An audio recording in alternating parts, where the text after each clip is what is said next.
All right, everyone, welcome back. So we continue on our 2024 trade deadline previews with the New York Rangers today. So the Rangers, obviously, without question, we're just going to start off with this. They're going to be buyers. Really shouldn't surprise anyone there. They were buyers last year, and it's looking like they'll be buyers this year. So as of right now, the Rangers are currently 34, 16, and 3 for 71 points. The graphic's out of date a little bit. I apologize for that. And they are first in the Metropolitan Division. Now, there are some things that we have heard in recent news that may prevent the Rangers from making some big moves. And one of those may be cap space. They currently have $147,000 in projected cap space, not overall cap space. There's a chance that they will move some LTIR money or make some room with contracts. But as of right now, they currently have $141,000 in projected cap space. So, what is the thing that is holding them back from making moves at this year's deadline? It's the fact that they can't move their first from this year. Why? The reasoning for that is because Rangers owner owns a part of the Las Vegas Sphere and wants to be a part of the things going on with the Sphere, which on a level I understand because, yeah, you want to be a part of things that happen in your own building. What doesn't surprise me. However, it prevents the Rangers from really going all in and trying to get a Stanley Cup in a season where they're first in their division and first in the conference closing in on there. So just like it's really disappointing from that perspective. But overall, your UFAs and RFAs from the Rangers as of right now is currently Blake Wheeler, Tyler Pitlick, Brodzinski, Erik Gustafsson, and Jonathan Quick as your UFA list. So, the UFAs, Blake Wheeler has been a good, solid middle six forward for the New York Rangers this season. I would imagine they keep him around maybe for another season. We'll find out. You got Tyler Pitlick, a good fourth-line depth forward. Brodzinski, kind of the same thing. Guys that fit in on the depth role. Gustafsson has been a third-pairing defender. Not too bad of a player there. And then Jonathan Quick, very good backup goalie this season. Him and Shesterkin have made a great tandem this year, and it's awesome to see. It's pretty phenomenal, actually, to see Jonathan Quick putting up numbers like he is at his age, too. It's very impressive.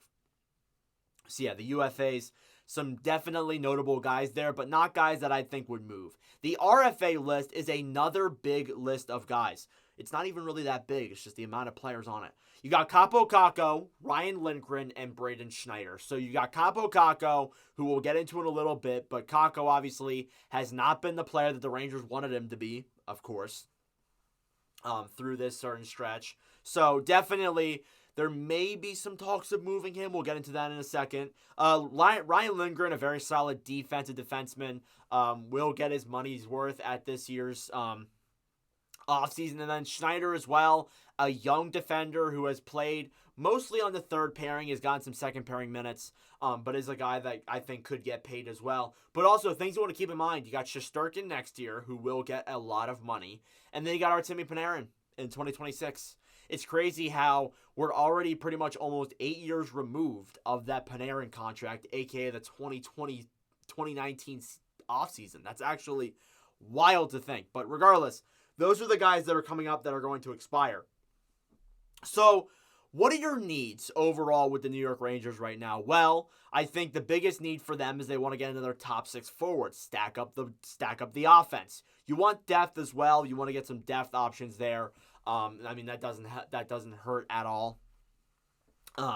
No team can have enough depth, being brutally honest. But what gets you good in the playoffs is depth. That's the biggest thing. So maybe the Rangers want to focus on that. But yeah, top six forward is ideally what the Rangers probably would want.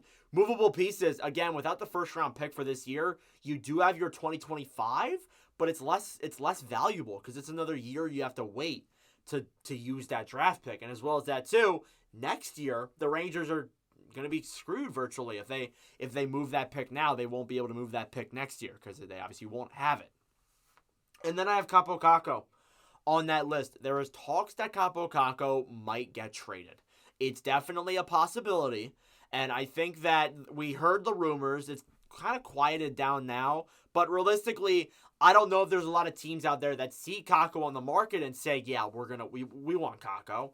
I'm not sure there's a whole lot of teams out there that would say that necessarily. Now, are there teams that would say, yeah, we'll take him on for a change of scenery? I think Chicago would for sure want to do that, and other teams like San Jose too.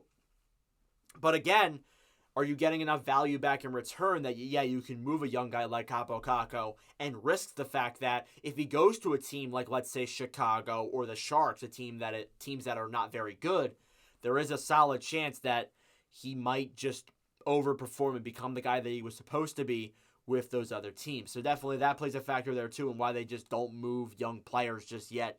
And as well as that too, Kakko's an RFA, so you got to go to a place where, yeah, he will sign there, and yeah, I want to sign there. So definitely some interesting news there with the Rangers heading into the deadline. Honestly, I've not heard a lot in regards to guys they could get.